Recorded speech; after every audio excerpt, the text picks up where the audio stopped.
सिलसिला एक प्रेम कहानी है जो समाज की मांगों के कारण विफल हो गई है, जो फिर से व्यभिचार के रूप में सामने आती है। लेकिन क्या ये समाज के सामने टिक सकती है?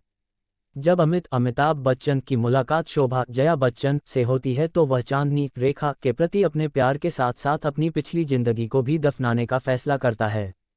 शोभा की जिंदगी उसके मंगेतर और अमित के भाई शेखर शशि कपूर की एक दुर्घटना में मृत्यु के बाद रुक गई है। जब किस्मत अमित और चांदनी को फिर से आमने सामने लाती है तो दोनों की शादी अलग अलग लोगों से हो जाती है, लेकिन कोई भी एक दूसरे के लिए अपनी भावनाओं को नज़रअंदाज नहीं कर सकता।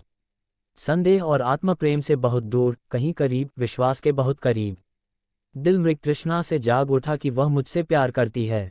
ये प्यार है या सपना? अमित का सपना, सपनों का सिलसिला, प्यार का सिलसिला। एक चेहरा, एक आशा, एक मुस्कान, एक तलाश, एक मार्मिकता, एक खुशी, एक संसार, एक आवाज, एक गीत। एक सपना, एक भ्रम, एक विश्वास। सब कुछ एक चेहरे में विलीन हो गया, एक चेहरा जिसे चांदनी कहा जाता है। चांदनी और अमित के बीच एक भावपूर्ण प्रेम पनप रहा था, संगीत गूंज रहा था। दोनों कदम दर कदम सहयात्री बनकर यात्रा पर निकले, लेकिन ये सुखद एहसास कायम नहीं रहा। अमित शोभा के आंसू पोंछने के लिए उसके पास पहुंचा और अपनी सारी खुशियां छोड़ दी। अब उसके पास यादों के सजीव अंगारों के अलावा कुछ भी नहीं था। अमित के दिल की हर धड़कन उसे कुछ को याद रखने और कुछ को भूल जाने के लिए मना रही थी। शोभा उसकी जिंदगी में कदम रख चुकी थी। शोभा मौन मूर्तिमान, एक शिखर, एक पूजा। वह कोई सपना नहीं बल्कि हकीकत थी, सच्चाई थी, एक विश्वास था। अमित, शोभा और चांदनी सिर्फ तीन नाम नहीं थे, बल्कि तीन दिशाएं, प्यार से बंधे तीन इंसान, प्यार के तीन पहलू।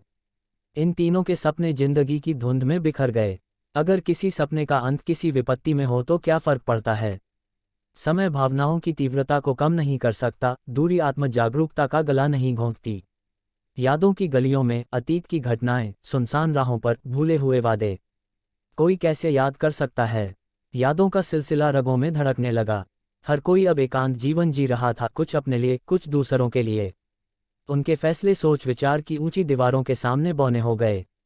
समाज ने अपनी बाधाएं लगाईं। अतीत और भविष्य के बीच चिंतन करते हुए समय अनिश्चित पैरों पर खड़ा हो गया और उन तीनों को मनुष्य की तुच्छता का एहसास हुआ, शुरू से अंत तक दुनिया की उपेक्षा को ध्यान में रखते हुए। केवल प्रेम का तात्पर्य आपसी विश्वास से है। ये कभी न खत्म होने वाला क्रम है।